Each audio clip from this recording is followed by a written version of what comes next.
Narito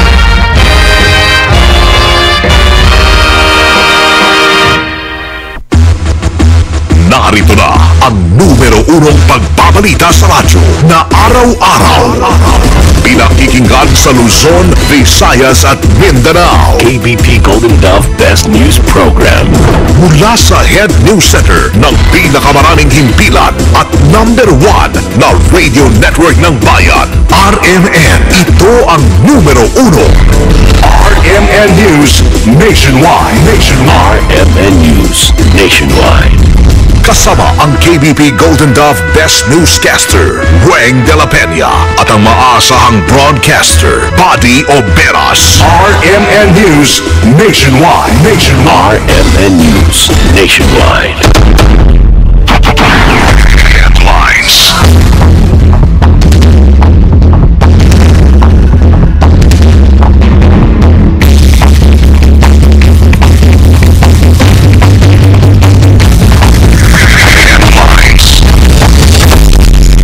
Ngayong umaga sa RMN News Nationwide. Search and rescue efforts ng Pilipinas sa nawawalang eroplano ng Malaysia Airlines. Itutuloy ngayong araw, pinaniniwalang debris na eroplano natagpuan. Wala pa po, no? We will have a new search pattern at hopefully meron po tayong indication o may makita man tayong bakas na sa aeroplano. Arraignment ng kaso ni Globe Asiatic Delphine Lee ipinagdang ngayong araw. Lee dumadaing ng pananakit ng braso at paa. Headlines. Mga Pinoy, naniniwalang kulang ang paghahanda ng gobyerno pagdating sa mga delubyo sa bansa ayon sa survey ng Ibon Foundation. Price adjustment sa produktong petrolyo nakaambaho ngayong linggo. Tingin naman sa kuryente ng Meralco ngayong buwan, bababa. Ang pangkalakala, foreign language at culture, bagong kursong alok ng TESDA sa mga Pinoy. At balitang world, terrorist plot, isa sa mga tinitindang anggulo ng mga otoridad sa pagkawala ng eroplano ng Malaysian Airlines. Buong pagsasarang boses ng balita. RMN News Nationwide. Ang pinakamalaking mga balita abot sa bawat Pilipino saan man sa bansa. RMN News Nationwide. Buenos Dias, Pilipinas! Buenos Dias, Pilipinas. Umaga ho ng Lunes ngayon, Marso 10, 2014. Ito ang numero 1 RMN News Nationwide. O si Weng de la Peña. Buhay Pilipinas, ako si Buddy Oberas. Live na live po tayo sa DWAR 103.9 RMN Palawan, DXDC 621 RMN Davao, DXBC 693 RMN Butuan, at sa DXOC 4094 RMN Osami. Live international via Ustream. Search for RMN Manila, ganun din sa WRMN New York, USA. At sa lahat ng ating mga numero 1 AM radio stations nationwide. RMN News. Panahon. Northeast monsoon o yung amihan pa rin ang nakakaapekto sa malaking bahagi ng Luzon at Kabisayaan. Dahil po dito ang mga isla ng Batanes at Calayan ay magkakaroon ng maulap na kalangitan. May mahinang pag-ulan pa rin. Ang Metro Manila at nalalabing bahagi ng Luzon at Visayas ay makakaranason ng bahagyang maulap hanggang sa maulap na kalangitan na may pag-ulan. Habang ang Mindanao ay magiging bahagyang maulap na may pulo-pulong pag-ulan, pagkulog at pagkidlat. Samantalay nakatas pa rin ang gale warning sa baybayin ng Northern Luzon, Eastern at Southern Seaboard ng Luzon at Visayas. Sa Metro Manila ay 21 hanggang 31 degrees ang antas ng temperatura. Araw ay sumikat kaninang alas 6:07 ng umaga at lulubog mamayang alas 6:05 ng gabi. Mga kasama, tuloy pa rin ngayong araw ang Armed Forces of the Philippines sa paggalugad sa bahagi ng West Philippine Sea para sa nawawalang eroplano ng Malaysia Airlines. Sa interview ng RMN kay FB spokesman Lieutenant Colonel Ramon Zagala, tuloy-tuloy ang gagawing pagtulong ng Pilipinas sa ginagawang international search and rescue efforts sa missing flight MH370. Ayon kay Zagala, ngayong araw ay magkakaroon sila ng bagong search pattern at umasa silang may makikita na silang bakas ng bumagsak na eroplano. Pangatlong araw na po natin sa search, no? At negative pa po yung any indication na nandito sa area kung saan tayo nasa-search. Pero patuloy po tayo today, no? Itong paglipad po ng ating mga aeroplano na tinutulong sa search. So, as of yesterday po, dun sa area, wala pa po, no? We will have a new search pattern at hopefully meron po tayong indication o may makita man tayong bakas na itong aeroplano. Una nang inihayag ni DND spokesperson Peter Paul Galvez na 3 naval ships at 1 aircraft ang kanilang dineploy para galugarin ang mga area na posibleng kinabagsakan ng eroplano. Maliban dito'y paigtingin pa ng mga otoridad ang surveillance mission sa territorial waters ng Pilipinas sa pag-aasang mahanap ang Boeing plane. Una rito'y naiulat na natagpuan na umano sa baybayin ng Vietnam ang pinaniniwalaang debris ng nawawalang eroplano. Ayon pa sa isang opisyal ng National Committee for Search and Rescue, may natanggap silang impormasyon na 2 nabaling bahagi ng eroplano ang nakita sa timog kanluran ng Chochu Island.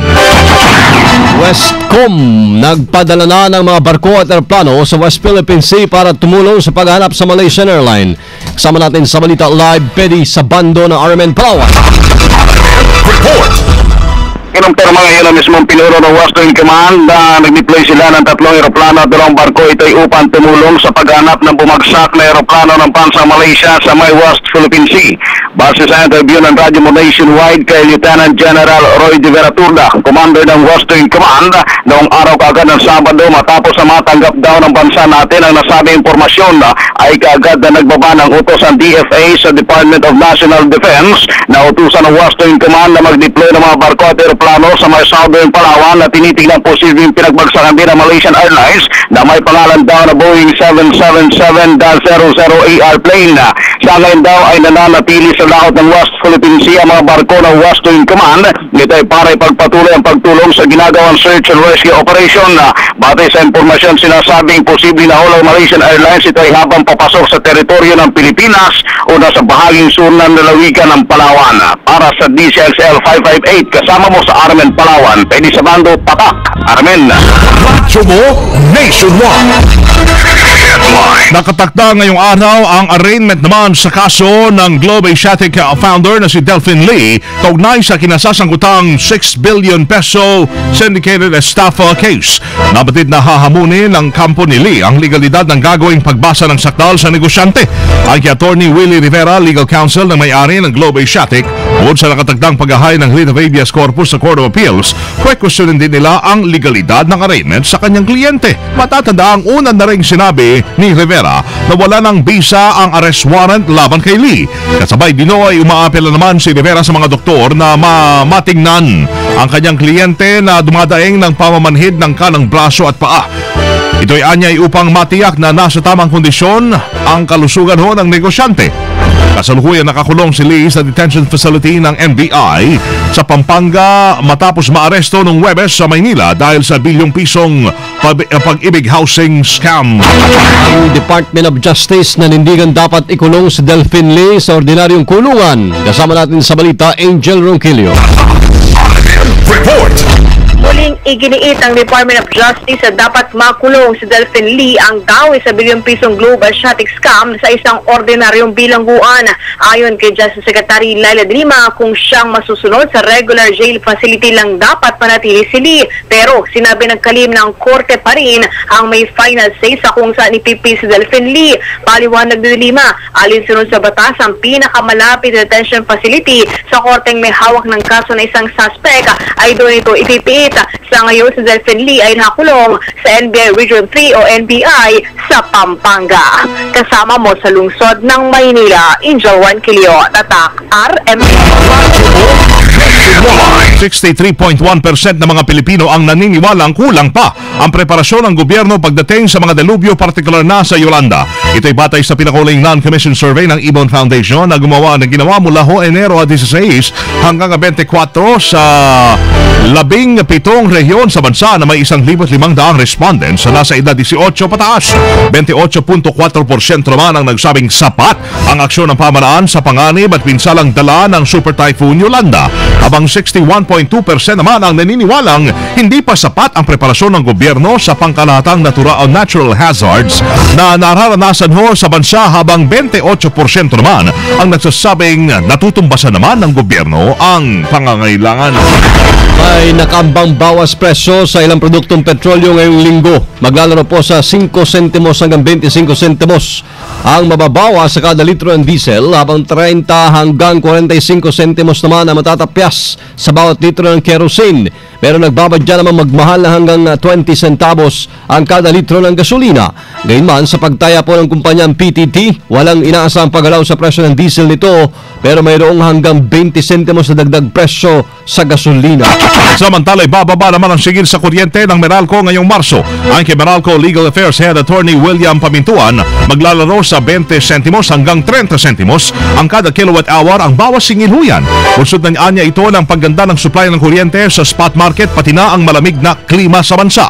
Nakabase ho sa konsumo nitong Pebrero ang singil ng Meralco sa buwan ng Marso. Sosyon ho ng Pilipinas sa ang US kaugnay sa increased rotational presence ng US military troops. Umabot na sa ika-6 na round. Kasama natin sa balita, Rhea Mamogay. Natapos na ang ika-6 na round na negosasyon ng pamahalaan at Estados Unidos kaugnay sa proposed agreement na pagdadagdag ng US military troops sa bansa. Ayon kay Dr. Peter Pogoldos, ang tagapagsalita ng Department of National Defense, naging makabuluhan ang ika-6 na round ng negosasyon dahil tinalakay o mas pinag-aralan ng panels ang iba't ibang probusyon, kabilang na ang proposed preamble, purpose and scope, definition and terms, ownership of constructed infrastructure, coordination on security, contracting procedures at resolution of disputes. Sa huling linggo naman ng buwang ito, muling magkikita ang dalawang panig para sa susunod na round ng negosasyon. Una lang iginiit ng Pangulo na makakatulong sa Pilipinas ang increased rotational presence ng US military troops, partikular sa issue ng terrorism at pag-angkin ng China sa West Philippine Sea. Kasama mo sa Campo Aguinaldo para sa DZXL 558, Rhea Mamogay, Tatak RMN. Ang palasyo hindi natatakot na maiwan ng mga kalaban sa politika sa 2016. Kasama natin sa Balita si Deo de Guzman. Report! Hindi nababahala ang palasyo ng Malacanang na mapag-iwanan ang partido ni Pangulong Noynoy Aquino na Liberal Party sa 2016 elections dahil sa ngayon ay hindi pa umano ito naghahanda para sa darating na halalan. Sa ngayon kasi ay ilang mga personalidad na mula sa kalabang partido ng administrasyon ang magpapalutang na mga pangalan para sa 2016. Napapansin din kasi ng mga observers at ng publiko na tila hindi pa formal na nag-aanunsyo o nagpaparamdam ang Liberal Party ng kanilang mamanukin para sa presidential elections. Ayon kay Communications Operations Secretary Sunny Coloma, hindi pa nila inaalala ang bagay na ito dahil nakatutok ang administrasyon sa pagtupad sa mga naipangako ni Pangulong Noynoy Aquino sa publiko. Sinabi din ni Coloma na nakatutok ang administrasyon sa paghahatid ng mainam na serbisyo para sa bayan. Hindi po natin inaalala yan dahil ang ating pong pinakapangunahing focus sa kasalukuyan ay yung pagtupad sa mga pinangako ng Pangulo at yung paghatid ng mainam na serbisyo publiko sa ating mga mamamayan.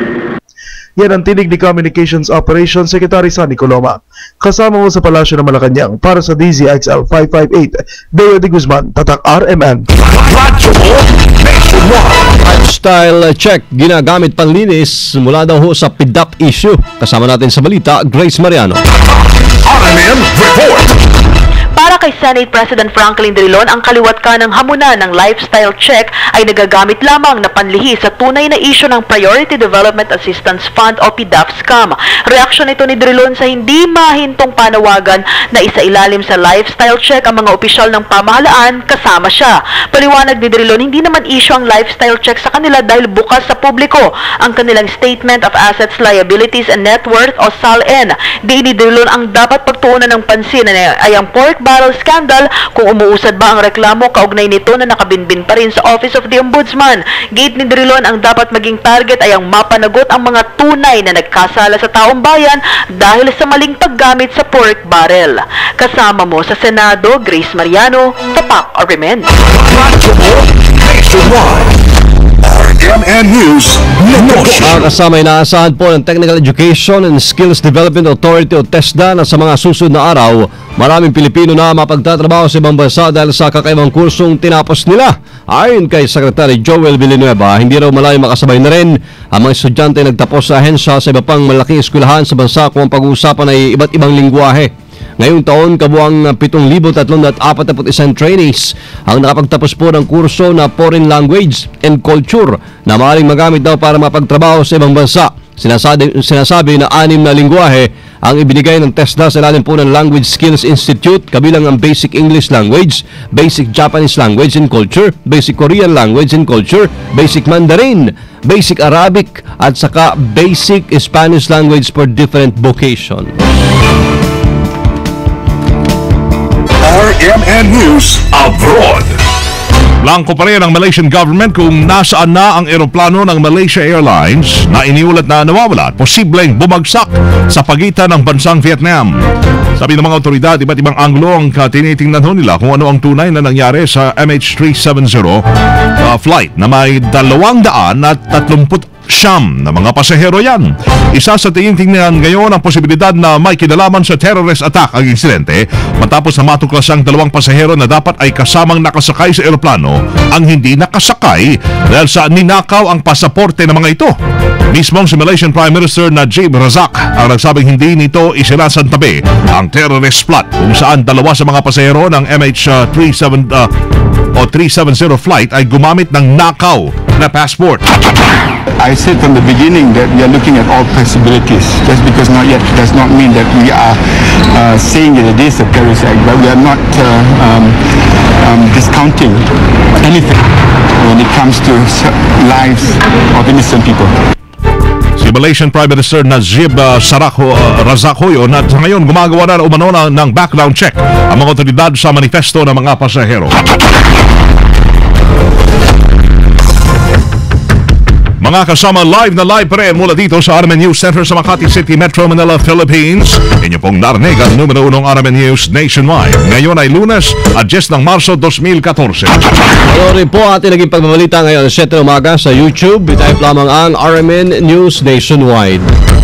At syempre, thank you po Lord at tayo po ay nagkasama-sama muli. Salamat po sa inyong naging panahon sa amin. Kasama nyo sa serbisyo publiko, Weng de la Peña at Buddy Oberas. Dito pa rin sa tahanan na may pinakamaraming number 1, pinakamaraming himpilan, RMN Radyo mo, nationwide. Live via satellite. Live via satellite.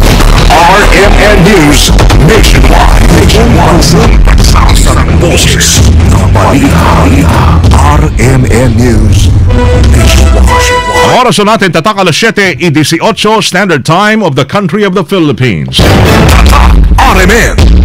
That time check was brought to you